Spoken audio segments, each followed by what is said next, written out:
और अब बात तशहीरी मुहिम की करेंगे। नेशनल कॉन्फ्रेंस के नायब सदर उमर अब्दुल्ला का रोड शो बीरवा में हुआ है। इनके हमरा पार्टी के कई लीडर भी मौजूद रहे। रोड शो नाराबल से शुरू हुआ था और ये बीरवा के मुख्तलिफ इलाकों से गुजरा है। उमर अब्दुल्ला का ये रोड शो काफी अहम माना जाता है क्योंकि उमर अब्दुल्ला ने गुज़िश्ता असेंबली इंतखाबात में बीरवा हल्के से ही असेंबली सीट पर जीत दर्ज की थी। इसी गरज से ये रोड शो वोटरों को अपनी जानिब लुभाने के लिए अहम माना जा रहा है।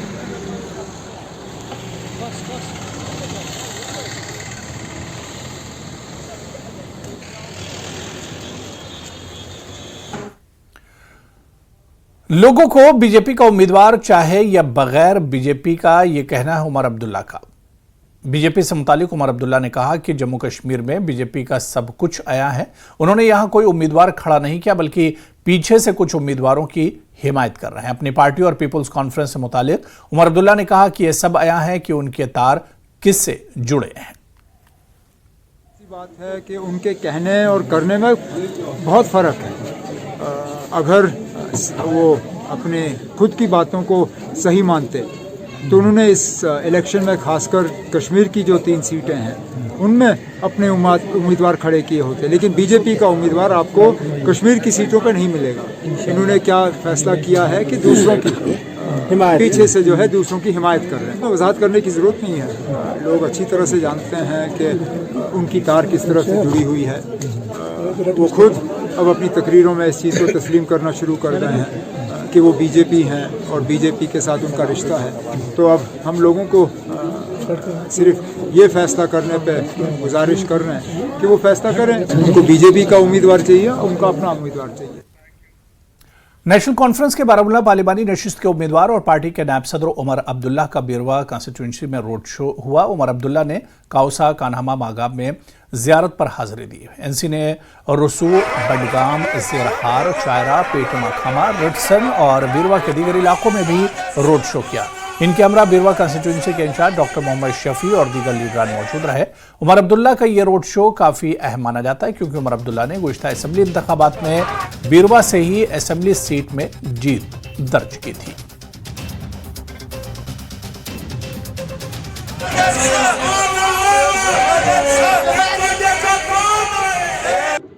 सर, कल सजाद लोन साहब ने आप पे इल्ज़ाम लगाया है कि आपने कहा कि बीजेपी छोड़ दीजिए, छोड़ दो। कोई बात नहीं करनी है। तो आप देख सकते हैं कि उमर अब्दुल्ला को हमने सवाल पूछा था, जो सजाद लोन साहब ने बताया था कि वो दिखाएं और बताएं कब उन्होंने कहा कि मैं बीजेपी हूं, और अब उमर अब्दुल्ला ने उस पर जवाब देने से इनकार कर दिया है। और आप देख सकते हैं उमर अब्दुल्ला को जब हमने सवाल पूछा है कि सजाद लोन ने कल चैलेंज दिया है उमर अब्दुल्ला को कि वो इस सवाल का जवाब दे कि उन्होंने कब बोला है कुपवारा में कन्वेंशन में कि मैं बीजेपी के साथ हूँ, वो फुटेज दिखाए और वक्त बताएं। और उन्होंने चैलेंज कर दिया है कि अगर उमर अब्दुल्ला वो दिखाएं तो मैं उसे माफ़ी मांगू। मगर उमर अब्दुल्ला ने जब भी हमने इनसे सवाल पूछा तो उन्होंने इस जवाब देने से इनकार कर दिया है। न्यूज़ 18 जम्मू कश्मीर के लिए मैं मुनीर हुसैन हुर्रा।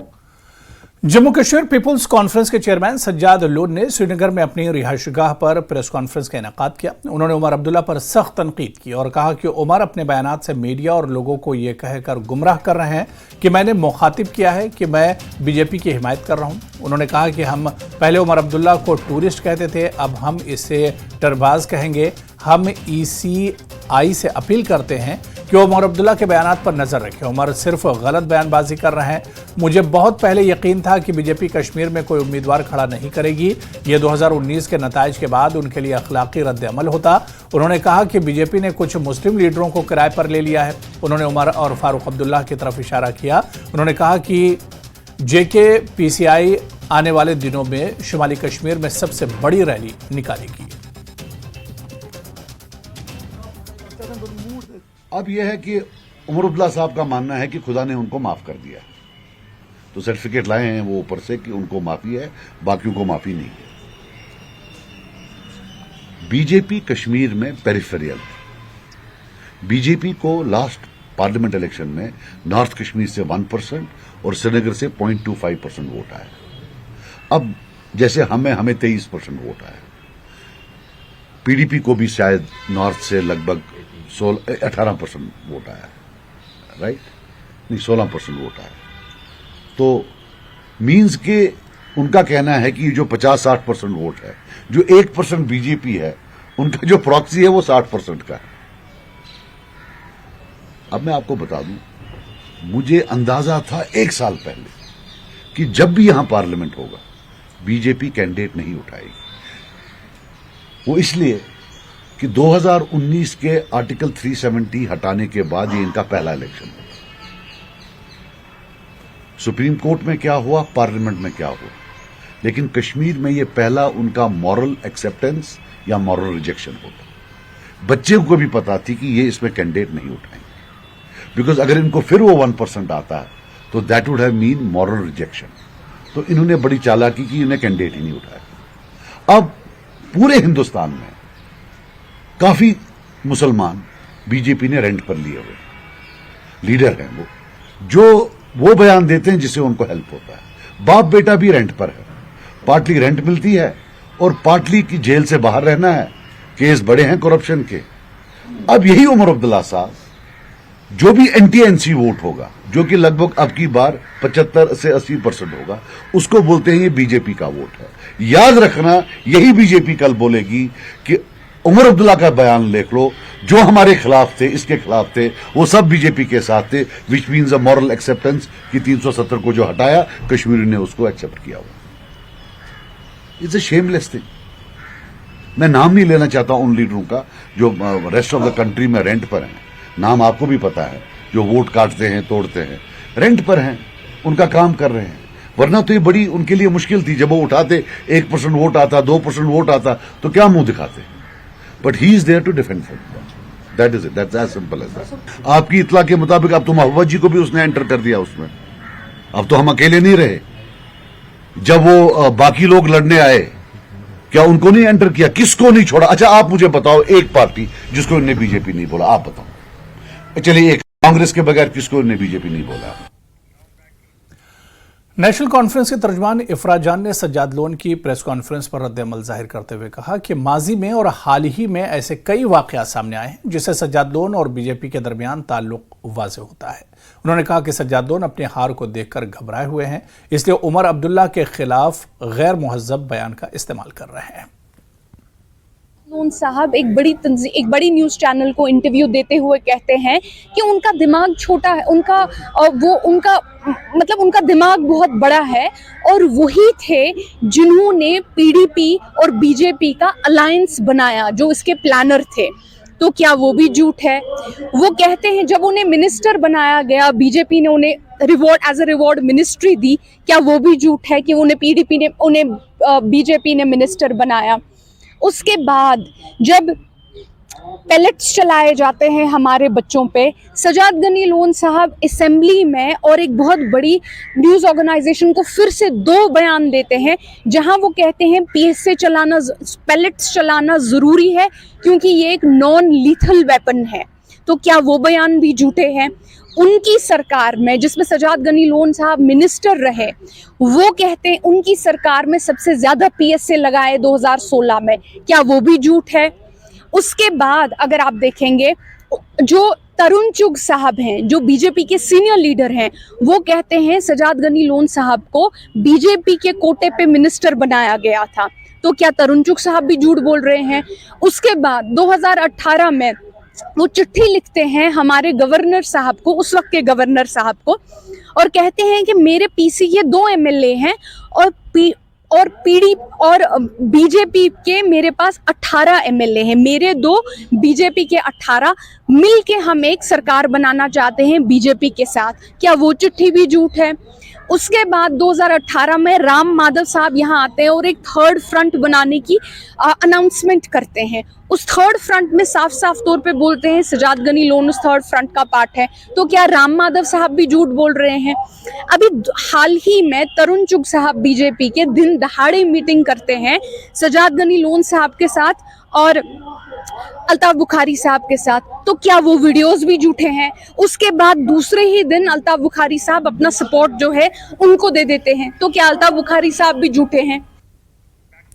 अवामी नेशनल कॉन्फ्रेंस के सीनियर नायब सदर मुजफ्फर शाह ने पार्टी हेडक्वार्टर श्रीनगर में एक प्रेस कॉन्फ्रेंस का इनेकाद किया। मुजफ्फर शाह ने मीडिया से खिताब करते हुए कहा कि कश्मीर इंतशार से गुजर रहा है और इस हंगामे को मजीद बढ़ने से रोकने के लिए हमने वादी कश्मीर में नेशनल कॉन्फ्रेंस और जम्मू और उधमपुर में कांग्रेस के उम्मीदवारों की हिमायत करने का फैसला किया है। उन्होंने कहा कि हम सबको मदऊ करेंगे। उन्होंने कहा कि हम जम्मू कश्मीर की सियासी जमातों का इंडिया अलायंस में शामिल होने की दावत देते हैं और सभी इलाकाई सियासी जमातें एक खाका बनाए कि हम उनकी हिमायत कैसे कर सकते हैं।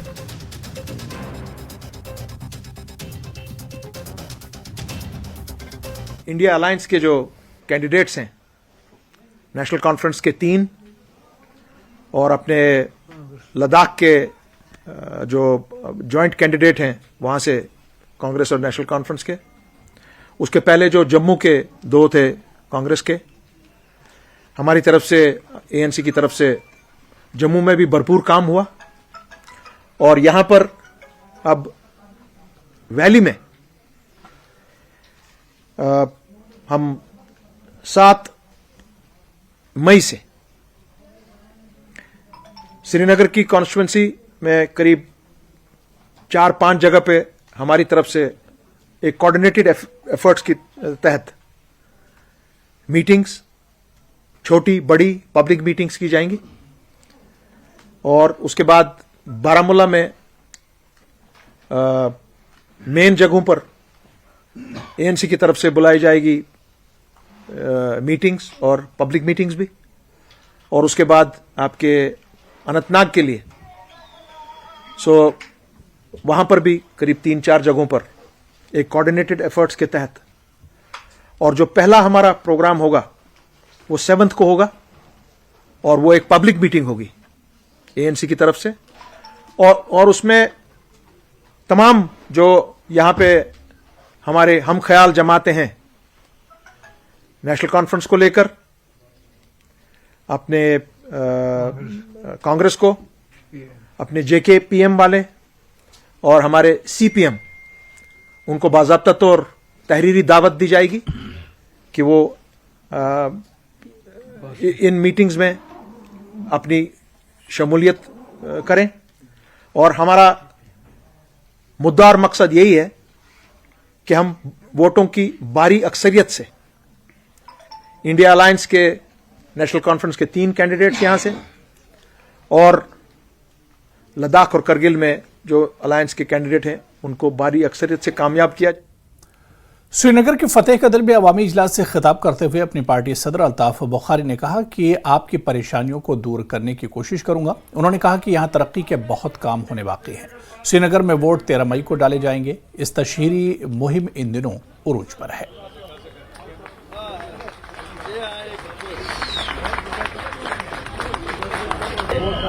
हमारे लिए ये फख्र का मुकाम है कि आज शहर खास के हमारे भाइयों बहनों बच्चों ने आके हमारी बात सुनी।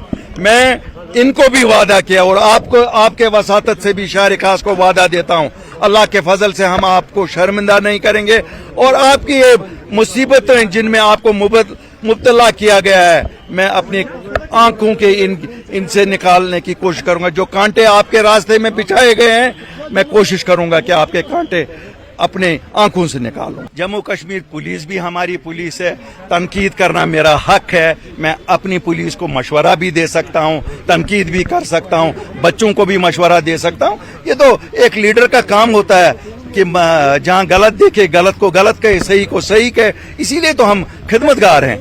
I welcome that. मैं मुबारकबादी देता हूं मीरवाइज साहब को। ये सच बात है कि इलेक्शन है, इसको किसी रेफरेंडम से ताबीर नहीं किया जाना चाहिए। वो शरारती अनासिर जो इसको एक रेफरेंडम का नाम दे रहे हैं, वो फिर एक बार जम्मू कश्मीर के लोगों को एक उल्टे रास्ते पे ले जाना चाहते हैं।